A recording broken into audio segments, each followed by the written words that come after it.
So hey guys, welcome back to another video. आप सभी मस्त होंगे, मजे में होंगे। स्टार्ट करते हैं इस मजेदार एपिसोड को। इस एपिसोड में हमें एक हॉस्पिटल को दिखाया जाता है जहाँ पर ओल्ड जॉर्ज है जो 1970 से वहीं पर है। आखिर क्यों, क्या कहानी है बेन और ओल्ड जॉर्ज की, सारा कुछ एक्सप्लेन करेंगे। लेकिन उससे पहले आपसे एक छोटी सी रिक्वेस्ट है, चैनल पर पहली बार आए तो चैनल को सब्सक्राइब कर लेना।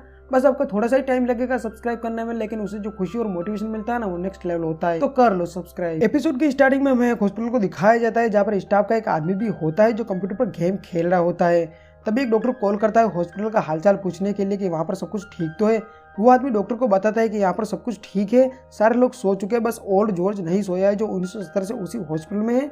वो उस जगह पर तब से वो जगह बनी है। उसके बाद हमें स्क्वायर को दिखाया जाता है और वहाँ पर दो फॉरएवर नाइट्स भी आते हैं एक बड़ी ड्रिल मशीन को लेकर एक दरवाजे को तोड़ने के लिए। स्क्वायर उनको बताता है कि ये दरवाजा 2000 साल पुराना है। वो उस दरवाजे को इसलिए तोड़ना चाहते हैं क्योंकि उनको लगता है कि उसके पीछे प्राचीन एलियन वेपन्स हो सकते हैं। फॉरएवर नाइट स्क्वायर को पीछे हटने को कहते हैं। उसके बाद वो दोनों उस गेट को मशीन से तोड़ना स्टार्ट करते हैं और धीरे धीरे गेट टूटने लगता है और उसमें से तेज रोशनी निकलती है। तभी स्क्वायर उन दोनों को रोकने के लिए कहता है। उसके बाद फिर से हमें ओल्ड जॉर्ज को दिखाया जाता है जिसके हाथ में एक कॉइन होता है। उस कॉइन पर भी वही निशान होता है जो उस गेट पर बना होता है। तभी स्टाफ का आदमी जॉर्ज को देखता है कि जॉर्ज अपनी सीट पर नहीं है, वो वहां से जा चुका है। अगले सीन में बेन, ग्वेन और केविन को दिखाया जाता है जो अपनी कार से पहाड़ों में जाते हैं क्योंकि ग्वेन को मीना में एक लहर महसूस होती है, वही चेक करने के लिए वहां पर जाते हैं। उसके बाद वो तीनों उस गेट के सामने पहुंच जाते हैं जिसको फॉरएवर नाइट्स तोड़ना चाहते थे, लेकिन वो वहां पर जाकर देखते हैं कि वहां पर तो कोई नहीं है। तभी वहां पर फिर से फॉरएवर नाइट्स आ जाते हैं। उनमें से एक लीडर होता है जो अपना नाम साइरस बताता है और कहता है कि तुम्हारे अलावा यहाँ पर कोई नहीं है और मेरे दो आदमी भी गायब है, शायद तुम लोगों ने ही उनको गायब किया है। और वो फॉरएवर नाइट्स बेन, ग्वेन और केन पर अटैक कर देते हैं, बट ग्वेन अपनी पावर से उनको रोक लेती है। तभी उन सबके बीच फाइट शुरू हो जाती है। तभी साइरस बेन को गन पॉइंट पर ले लेता है और सबको रुक जाने के लिए कहता है, लेकिन बेन यमंगसौर में ट्रांसफॉर्म हो जाता है और साइरस डर जाता है। बेन उसकी गन को छीन लेता है। उसके बाद बेन खुद उसकी गन को वापस दे देता है। उसके बाद बेन उनको बताता है कि यहाँ पर बहुत बड़ी प्रॉब्लम हो गई है, अगर तुम हमारा साथ नहीं दे सकते तो यहाँ से चले जाओ। तभी इस बार बेन को बताता है कि इन लोगों ने ये नहीं किया है, वो कोई और थे, उन्होंने ड्रिल करके इस दरवाजे को तोड़ने की कोशिश की थी। उसके बाद इस बार बताता है कि 1700 साल पहले फर्स्ट नाइट ने सीक्रेट सील को बनाया था। इस पर जो लिखा है मैंने उसे ट्रांसलेट करने की कोशिश कर रहा था लेकिन वक्त पर पूरा नहीं कर पाया। उसके बाद इस बार एक और बात बताता है, कहता है कि सर रीजनल को लगा कि वेपन का खजाना है, इसीलिए उस दरवाजे को तोड़ने की कोशिश की।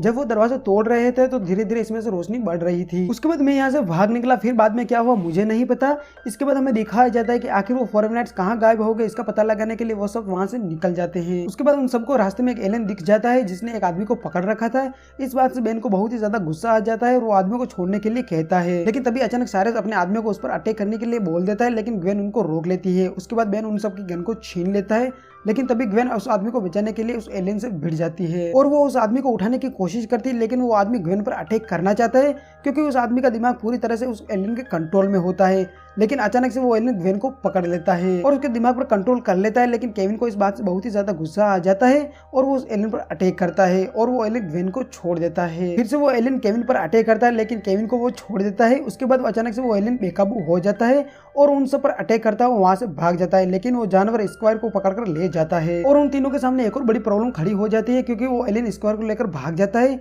और अब उसे ढूंढना है। इसके बाद सारे उन तीनों के पास आता है और तीनों को स्क्वायर का बैग देता है और उसको ढूंढने के लिए कहता है। बेन सारी से कहता है कि तुम नॉर्थ साइड में जाओ, हम साउथ साइड में जाएंगे, जिसको भी वो जानवर मिलेगा एक दूसरे को खबर कर देंगे। फॉरएवर नाइट्स वहां से चले जाते हैं, लेकिन वो जानवर वहीं पर होता है और उनको देख रहा होता है, उनकी बातों को सुन रहा होता है। अगले सीन में हमें दिखाया जाता है कि बेन हवा में उड़ता हुआ उस एलियन को ढूंढ रहा होता है और केविन और ग्वेन नीचे कार में स्क्वायर के नोट्स की मदद से उसका पता लगाने की कोशिश कर रहे होते हैं। उसके नोट्स में उस दरवाजे के बारे में लिखा होता है। तभी बेन बताता है कि किसी फॉरएवर नाइट्स ने उस दरवाजे को बनाया होगा। असल में वो एक तरह की जेल हो सकती है जिसमें उस जानवर को कैद करके रखा गया होगा, लेकिन उन लोगों ने उस दरवाजे को तोड़ दिया जिससे वो जानवर आजाद हो गया। लेकिन ग्वेन बताती है कि मुझे ऐसा लगता है कि वो एक डीमन है ताकि दूसरी दुनिया के लोग आर पार ना जा सके। ये जानवर दूसरे डायमेंशन का क्रिएचर है। उसके बाद हमें दिखाया जाता है कि ग्वेन फिर से अपने जादू से उस दरवाजे के पास आखिर क्या हुआ जानने की कोशिश करती है पर वो नाकाम हो जाती है। अगले सीन में हमें दिखाया जाता है कि बेन, ग्वेन और केविन उस बिल्डिंग में पहुंच जाते हैं। ग्वेन अपने जादू से उन दोनों को उस बिल्डिंग में ले जाती है जहाँ पर जानवर बहुत से लोगों की सोच को खा रहा होता है, मतलब उनके दिमाग को अपने कंट्रोल में ले रहा होता है। लेकिन तभी ग्वेन बेहोश हो जाती है और उन नीचे गिरने लगती है, लेकिन ग्वेन उनको बचा लेता है। उसके बाद वो तीनों लोगों को बचाने और उस जानवर को खत्म करना है ऐसा डिसाइड करते हैं, लेकिन वो ग्वेन को उस जानवर के सामने आने से मना कर देते हैं। अगले सीन में हमें दिखाया जाता है कि बेन एक एलियन में ट्रांसफॉर्म हो जाता है और दीवार तोड़कर बिल्डिंग के अंदर चला जाता है। लेकिन उसके बाद फॉरएवर नाइट्स और स्क्वायर सब मिलकर उन दोनों पर अटैक करते हैं, क्योंकि उस जानवर का उन लोगों के दिमाग पर अपना कंट्रोल होता है। लेकिन बेन केविन से कहता है कि उन लोगों को बिल्कुल भी चोट नहीं पहुंचानी है। उसके बाद हमें ग्वेन को दिखाया जाता है जो कहती है कि मैं अब और इंतजार नहीं कर सकती, मुझे अंदर जाना ही होगा। वो अंदर जाने ही वाली होती है कि तभी वहां पर साइरस आ जाता है। वो कहता है कि पहले उस क्रिएचर को कमजोर करने दो, उसके बाद हम सब मिलकर जबरदस्त हमला करेंगे। लेकिन ग्वेन तब तक रुकने के लिए मना कर देती है और साइरस कहता है कि पहले तुमको हमसे निपटना होगा। लेकिन ग्वेन उन पर अटैक करती है, उनको एक बार में धूल चटा देती है। ग्वेन भी उस बिल्डिंग में आ जाती है, तभी केविन उसको वहां से जाने के लिए कहता है, लेकिन तब तक बहुत देर हो जाती है। ग्वेन के दिमाग का कंट्रोल वापस उस जानवर के पास आ जाता है। उसके बाद हमें दिखाया जाता है कि बेन दूसरे एलियन में ट्रांसफॉर्म हो जाता है और उस जानवर पर अटैक करता है और फिर से वो जानवर गुस्से में आ जाता है और बेन पर अटैक करता है। तभी केविन ग्वेन के पास जाता है, उसको एक कैप पहना देता है जिससे उसका दिमाग कोई कंट्रोल ना कर सके। उसके बाद ग्वेन बेन को गड्ढा बनाकर उस जानवर को उसमें डालने के लिए कहती है और बेन भी वैसा ही करता है, उस जानवर को एक गड्ढा बनाकर उसमें डाल देता है। उसके बाद हमें दिखाया जाता है कि ग्वेन अपना जादू से फिर से उस गड्ढे पर बिल्कुल वैसा ही दरवाजा लगा देती है जो हमें पहले दिखाया गया था। उसके बाद सब लोग बिल्कुल ही ठीक हो जाते हैं और एपिसोड यहीं पर खत्म हो जाता है। और हाँ फ्रेंड्स, ओल्ड जॉर्ज की कहानी भी बाकी है जो अगले सीन में हमें देखने को मिल सकती है। अगर वीडियो पसंद आए तो वीडियो को एक लाइक जरूर से कर देना और लगे हाथ चैनल को भी सब्सक्राइब कर लेना। मिलते हैं अगली वीडियो में, तब तक के लिए bye bye and thanks for watching.